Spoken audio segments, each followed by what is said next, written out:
para ihayag ang pinakahuling kalagayan ng COVID-19 crisis sa bansa at ang mga hakbang na ginagawa ng pamahalaan laban sa pandemya. Mula sa Pangulo ng Republika ng Pilipinas, Mayor Rodrigo Roa Duterte. Ito ang Talk to the People on COVID-19.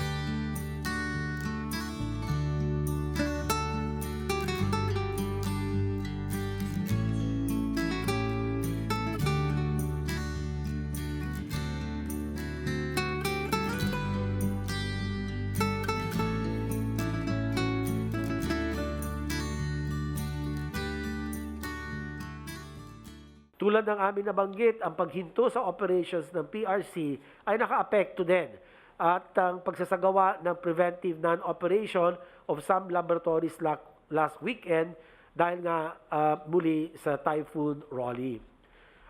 Due to the intervening events noong October, nagkaroon po ng pagbaba sa bilang ng mga test na isinagawa. Kasama sa mga ito ay yung nagkaroon ng partial suspension in the acceptance of new patients by the PRC. At habang ito ay isang significant but temporary decrease in testing capacity, meron naman pong 11 na ibang public and private laboratories na sila po ang sumalo doon sa mga hindi nasuri o na-test ng PRC at sila po ang voluntaryo na pumuno ng puwang dahil nga po sa paghinto ng PRC, lalo-lalo na po ang testing for returning overseas Filipinos. Dahil dito, while we initially projected na bababa ng at least 20% ang ating total testing capacity, ang pag-distribute ng test sa 11 laboratories ay nakatulong para makabawi doon sa hindi po na-test dahil po sa pagsara o paghinto ng PRC. Ngunit nabayaran na po ang PRC at nagbukas na po silang muli, kaya patuloy na po ang kanilang pagsusuri ng mga swab specimen. Mukhang pera. Sa pagsisimula po ng Nobyembre, ang pinsala ng Super Typhoon Rolly kasabay ng undas ay nagdulot din ng paghinto din ng 30 mga laboratorio sa buong bansa. At inasahan na ang epekto nitong bagyo ay nakaantala din sa pagsumite, sa reporting, sa contact tracing, at sa pagtest sa Regions 4A, 4B, Regions 5, at sa NCR. At pati rin ang submission ng results sa DOH ay naapektuhan. Next. Yes, sir. Yung drop ng cases, to what factors would you attribute it to? Sir, yung pong 5 bagay. Yung pong number 1, yung atin pong nagiging effective, yung atin pong communication sa mga tao, yung compliance with the minimum health standards, wearing of the mask, face shield, physical distancing, at proper hand washing. Parang ang mga Pilipino ay nasunod ho, Mr. President, gumanda ang kanilang compliance. May mga datos po nagpapakita na ang rate of masking maganda po sa Pilipinas. So ang mga tao talagang nasunod na po sa mga panuntunan o sa mga advisories ng inyo pong gobyerno. At pangalawa po, yung napaigting ng atin pong IATF at ang National Task Force sa pangasiwa ni Secretary Galvez, bumababa po kami sa mga iba't ibang mga syudad. Lahat po, sinuyod namin ang lahat ng NCR cities and 1 municipality and all the provinces of Region 4A as well as Region 3 na kung saan po ay medyo tumagal po yung mataas na kaso ng COVID-19 At doon po siniguro namin na ang kanilang active case finding, ang kanila pong contact tracing sa pamumuno po ng Department of Interior and Local Government under Secretary Anyo, talagang tinutukan po namin ito. At ang atin pong isolation and quarantine ng mga tao na naapektuhan, kung mild o asymptomatic, nilalagay po natin sila sa mga isolation or temporary treatment facilities. Yung mga critical cases po, sir, talagang sinusundan po namin, minonitor po natin yan under our One Hospital Command Treatment Czar na si Undersecretary Bong Vega, ay talagang natutukan po ito. Kaya makita po natin na patuloy na bumababa yung ating pong kaso at naging matagumpay naman po ang mga interventions po natin. Pero hindi ho tayo pwedeng maging complacent, Mr. President. Yun po ang sinasabi natin sa taong bayan na bagkus nagkakaroon po ng ebidensya na bumababa ang mga kaso, ay hindi po ito dahilan para maging kampante. So, tuloy-tuloy lang po to ang ating pong monitoring, Mr. President. So, yung prevent, detect, isolate, treat, sa mga ospital po ay gumanda rin po ang ating treatment success rate dahil po sa mga bagong gamot at sa mga bagong pamamaraan for a more effective clinical management of the severe and critical cases. So, ito po ang ilan sa mga kadahilanan bilang kasagutan po sa inyong tanong. Okay. Now, let's go to sa Secretary Lorenzana.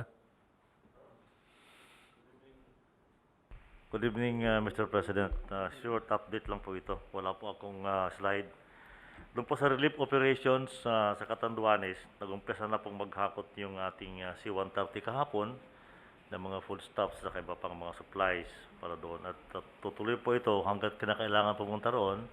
Meron tayong nakaantabay na 2 C-130 at saka 4 na C-295 na kinakailangan magdala ng mga supplies, Mr. President. Yung ating mga trupa dyan sa Southern Luzon, sa Bicol, ay nakikipagtulungan din sa ibang mga ahensya tulad ng DPWH saka yung DOE para pag-repair ng kanilang mga nasirang mga facilities. Doon naman po sa Cagayan Valley at sa Batanes ay nakaantabay din yung ating mga tropa roon dahil kasalukuyan kanina umaga na dumadaan yung bagyong Sioni sa may Batanes area at hindi pa natin alam po kung ano yung mga nasalanta roon. Pangalawa po ay yung mga OFWs na ating inasikaso ay kahapon po 285,982 or almost 286,000.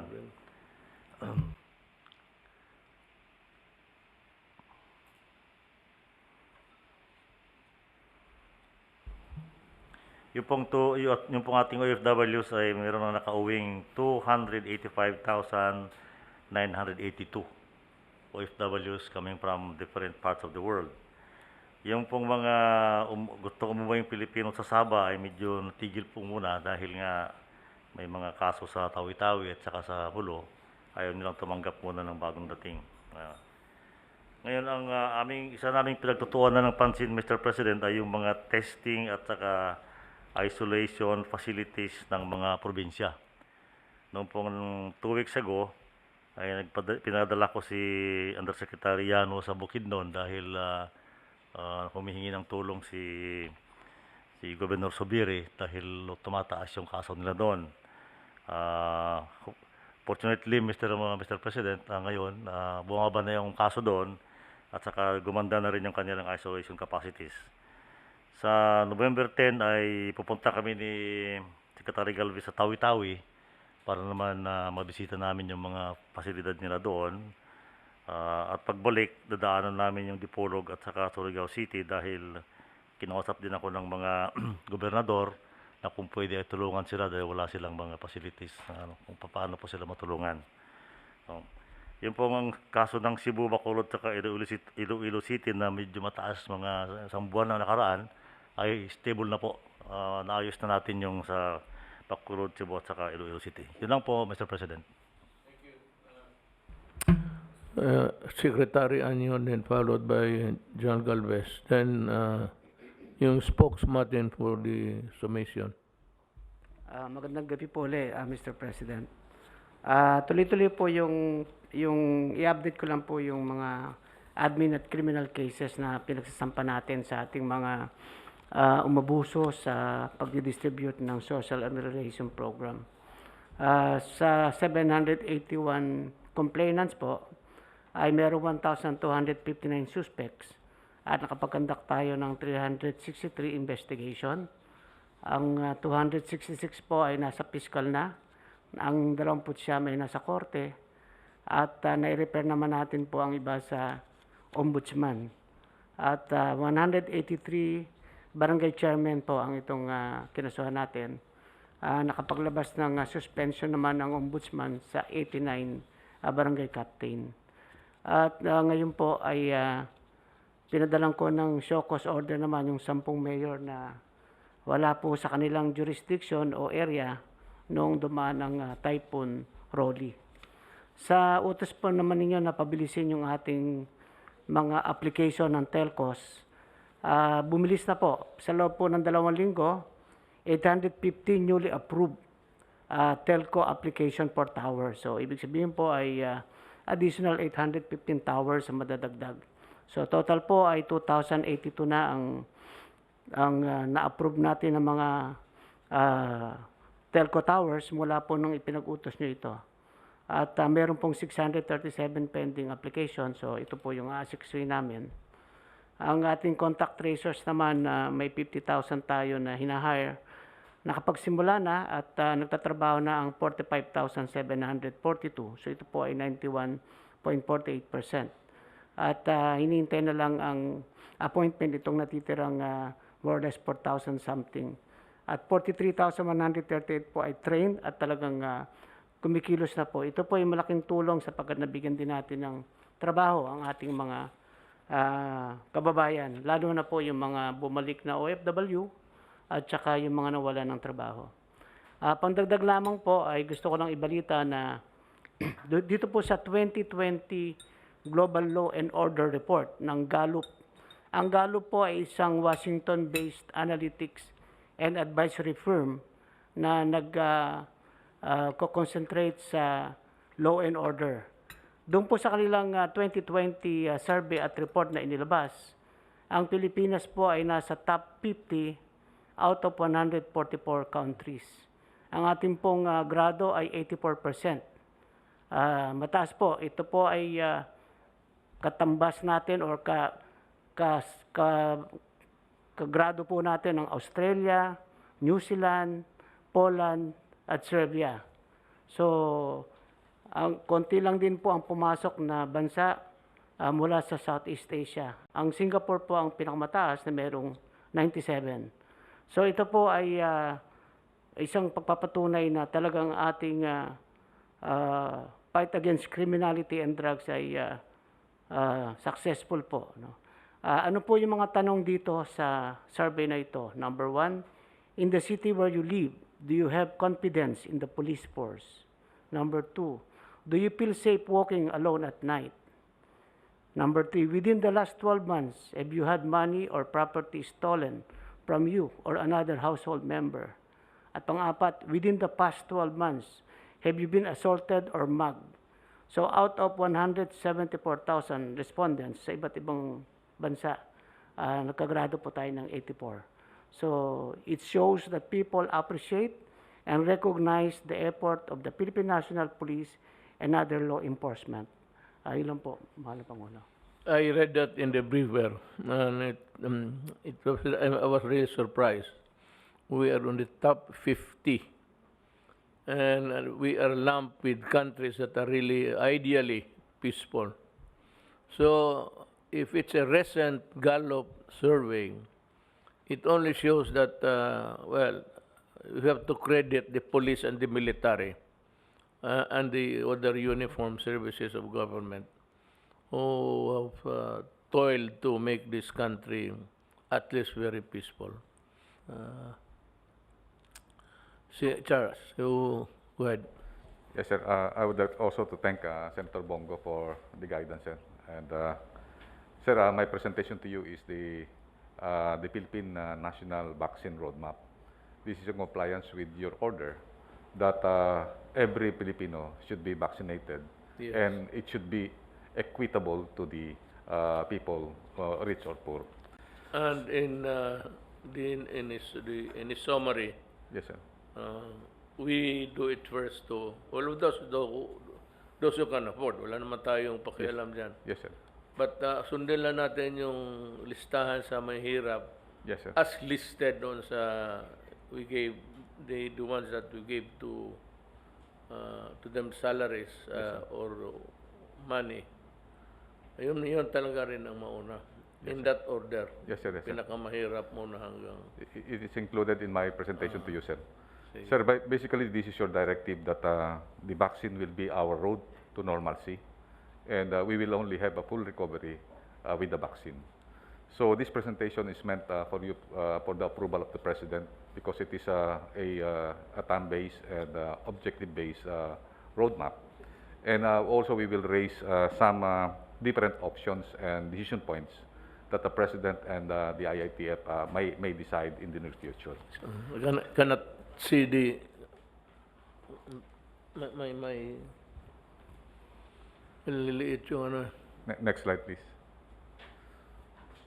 Sir, based on your guidance during the monumental soul-searching speech that you have given during the September 2020 United Nations, which really touched the hearts of all the nations, you have said to the world that the world is in the race to find safe and effective vaccine. When the world finds that vaccine, access to it must be denied or withheld. It should be made available to all, rich and poor nation alike, as a matter of policy. And you have followed, Mr. President, that you intend to vaccinate all of our people, and all should be vaccinated without any exception, which you have spoken last October 15 to the people. And then based on, next slide please, based on the different IATF approved immunization program, we have come up with this roadmap.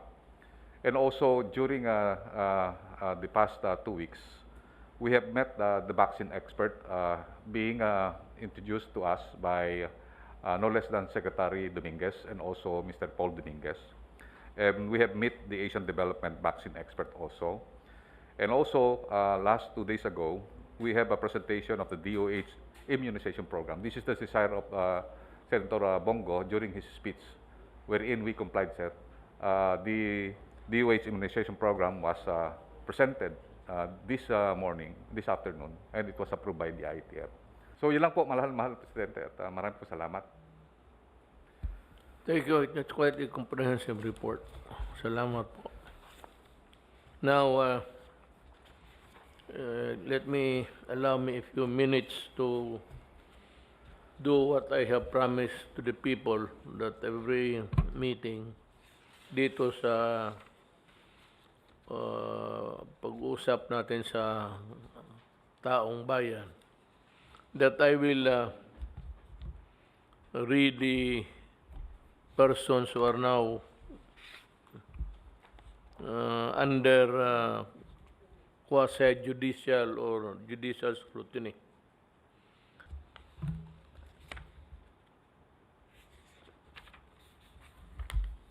Sa Bureau of Customs,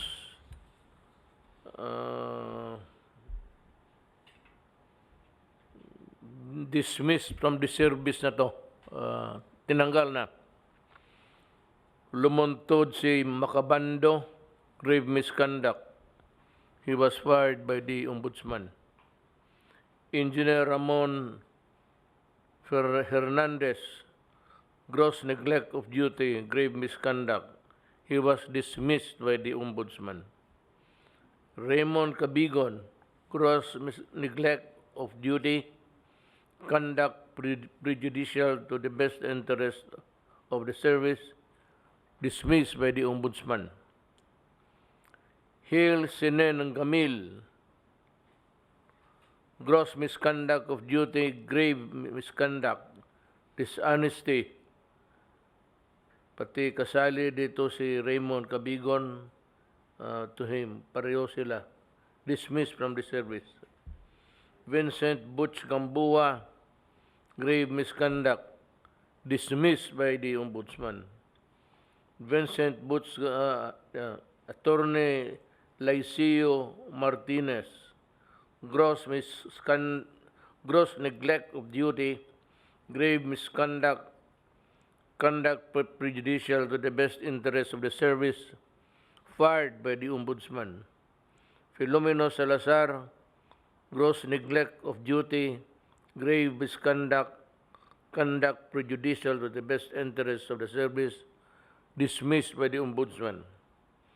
Vicente Torres, gross neglect of duty, grave misconduct, conduct prejudicial to the best interests of the service, dismissed by the Ombudsman. Ganoon na ho karami ang in addition yung nauna na nawala, naunahan sila. Ito ang ano sa dismissed by the Ombudsman. Renly Tinana, grave misconduct, conduct grossly prejudicial to the service, fired by the Ombudsman. J.B. Raul U. Cometa, gross misconduct of duty, conduct prejudicial to the best interest of the service,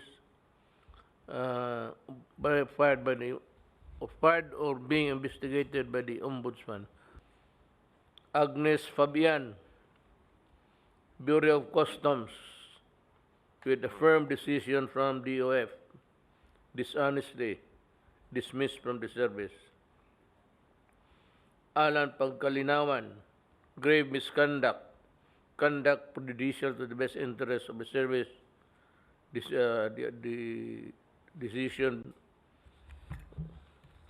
by the Customs was affirmed by the Secretary of Finance. Ramon Aquilan, grave misconduct sa BOC, dismissed from the service. Lahat pa na to. Aristotle Tumala, grave misconduct.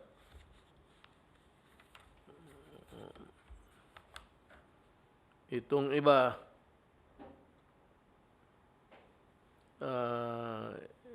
I think they are either dismissed or still being investigated. Pero basahin ko na lang. Jennifer Lagman, grave misconduct, investigated by the Ombudsman. Wala na to. Tomas Alcid, grave misconduct, Ombudsman. Fahad Rashid Lukman, serious dishonesty, falsification of documents, pending ata ito sa Civil Service Commission or already dismissed. Suspended from service as penalty, Dante Baliva, grave misconduct, conduct prejudicial to the best interest of the service. Sa facing charges sa Bureau of Customs. Maria Rosario Acosta, neglect of duty, still with the adjudicating body sa Bureau of Customs.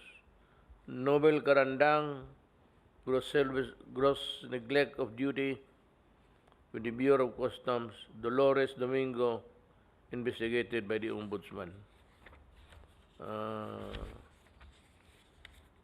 Wala naman siguro. As of today, ganon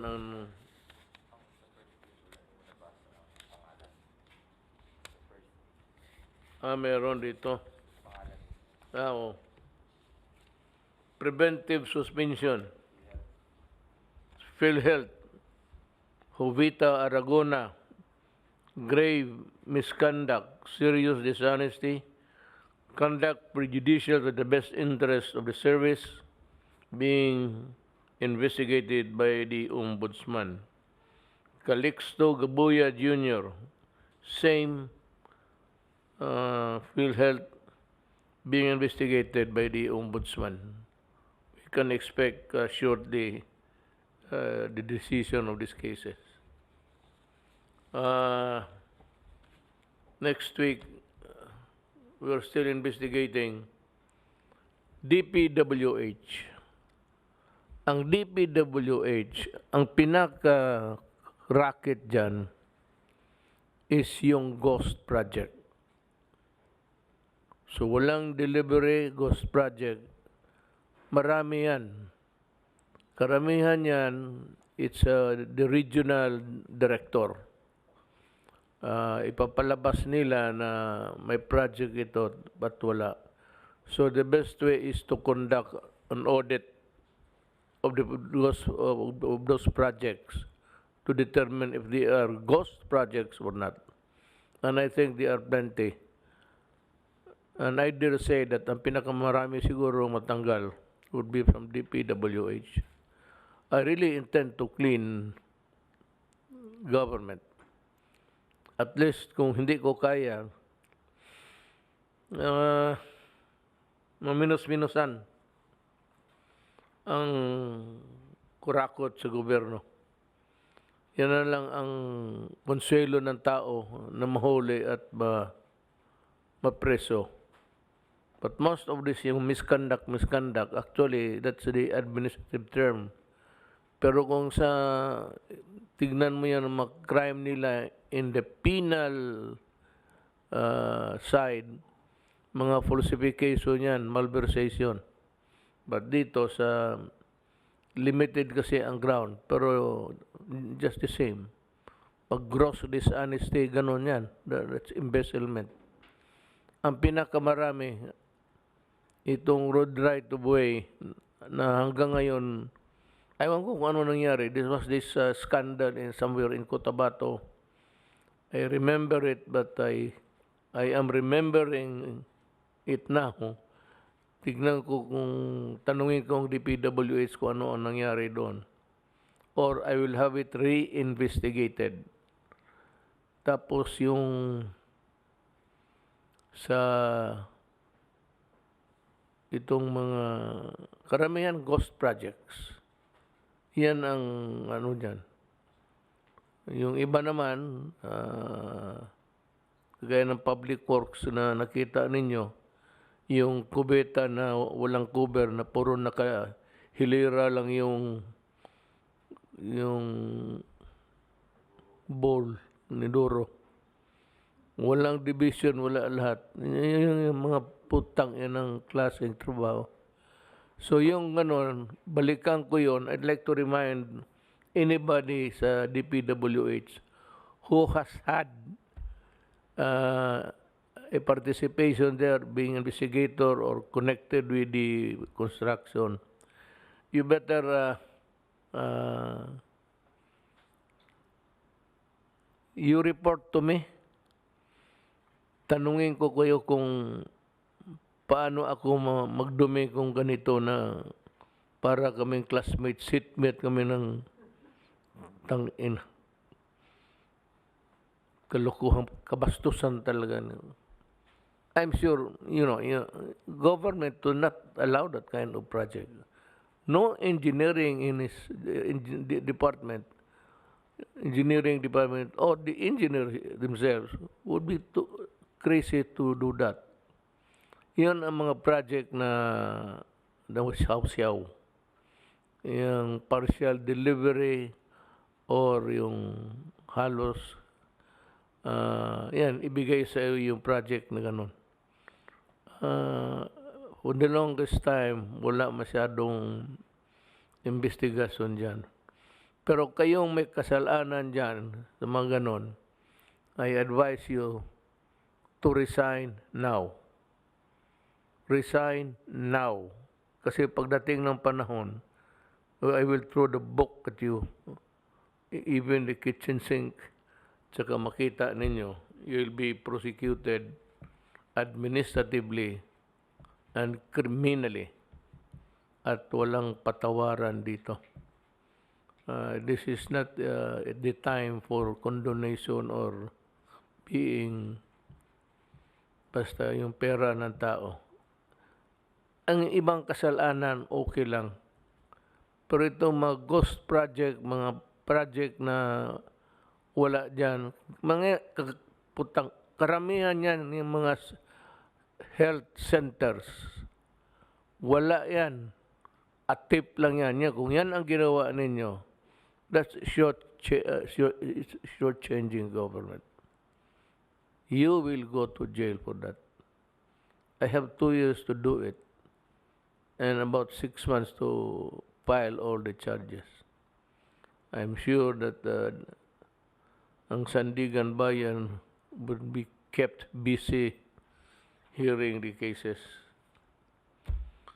Yan ang ano ko sa inyo. Talagang walang galit ako sa inyo. Kayong na-dismiss, bagay lang. You should not anybody's fault but yours for committing graft and corruption. So with that, I'd like to bid good night, goodbye. See you next week. Mga kababayan ko, yun yung para sa araw na to. Baka hindi ninyo nakuha, ha? Isang tao lang ang mag-ano nito. But of course, mayroong task force. He has to consult the task force. And maybe the task force will review. But, sabi ko sa inyo, do not delay it. Do not sit on it. Itong mga papel na to. When it is given to you for review, review it in one night. Kung hindi ka na matulog, problema mo yan. Submit it a day or 2 days after. Do not delay those paperwork. Even sa takbo ng papel from the lowest papuntang secretary. Do not delay. You're only given days. I do not believe in hindi mo matapos ng 2-3 araw. Di wala kang ginawa. I mean, you're doing nothing. You're just asked to comment or to give your advice. Do not go into other things which are not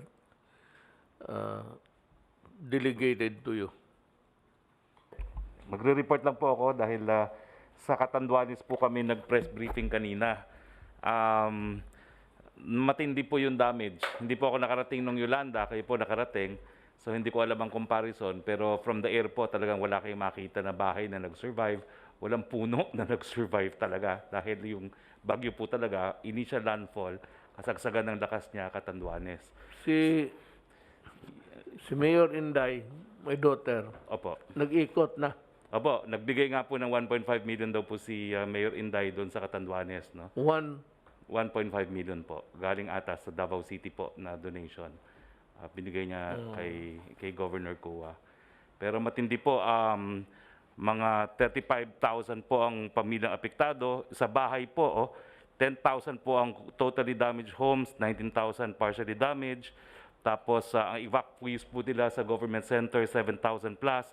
Yung evacuees sa mga private homes ay 45,886. Report ko rin po na nakarating na po doon si Secretary Bautista. Meron na po tayo mga 10,000 na food packs doon. Hindi lang po dalawang C-130 ang binigay ng Air Force. Meron po 5 eroplano na nagsha-shuttle po dahil 2-3 araw po silang completely isolated. Sira po ang tubig, sira ang kuryente, sira po ang telecommunication. So nagkaroon po sila ng humanitarian flights. Pati tubig po, alam ko po, yung unang 2 flights ng C-130, tubig ang dala at saka pagkain. Pero ang mabuting balita po, si Secretary Tugade, natanggal na po yung lumubog na roro sa pier, kaya hindi sila makapagdala dati ng supplies by sea. dahil may lumubog na Roro, ngayon po natanggal na yon. So magsisimula na rin yung Roro at makakarating na po yung relief goods also by sea. Pero sa tindi po ng danyos na nakita ko, baka kinakailangan po parang Yolanda-like ang rehabilitation kasi 19,000 homes po sira. No? At nakikita nyo naman po from the air, ang mga nag-survive lang, yung mga commercial buildings, pero lahat po sila may damage din dun sa downtown. At nagpapasalamat naman po sila dun sa mabilis na action ng national government. Pagkaalis po ng bagyo, na-connect natin sila sa pamamagitan ni SND sa OCD by VSAT at dun po na isa-isa naman kung anong kailangan. At the following day, si OCD po, si SND at saka si Yusek Halad nagsimula na ng humanitarian flights. So mabuti naman po ang yung pagtanggap ng tulong natin at they are very appreciative. Nagpa-receive lang po ako ng letter galing kay Governor Kua dito po sa PMS ngayon. Saka kasama po yung mga pictures. Sa I'd like also to comment about to see Rowley sa DSWD. He was well ahead. He was there already when the typhoon was ongoing. So, ano niya, baka nga sabi mo with the number of flights from the Air Force, it could be nakulang talaga. But we are transporting the goods as fast as we can.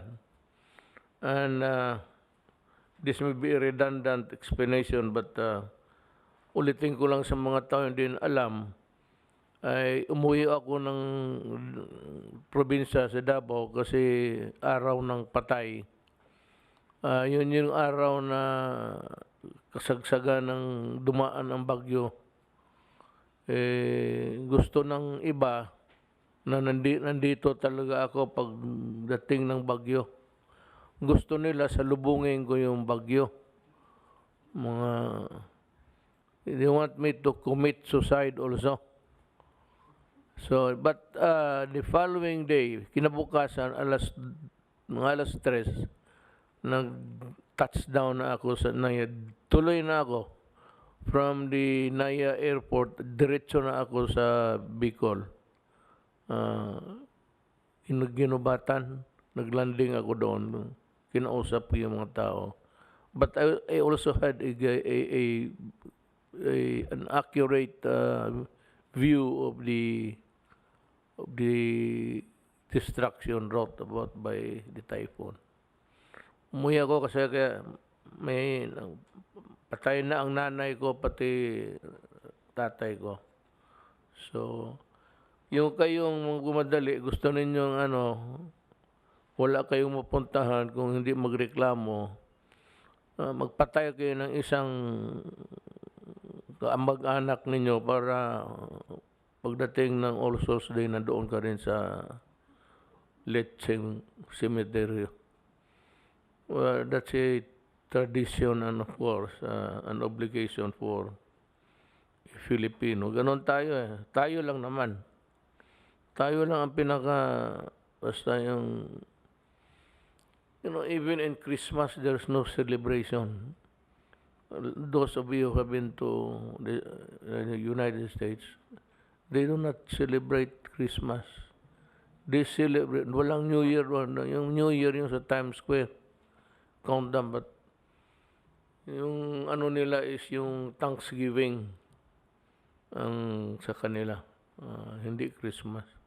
Tayo lang ang Pilipino, blowout sa Christmas, blowout sa New Year, blowout, inuman dito, inuman doon, wala nang hinto. Tapos nagka-COVID, puta kayo pa ang galit. Let's see. Salamat po.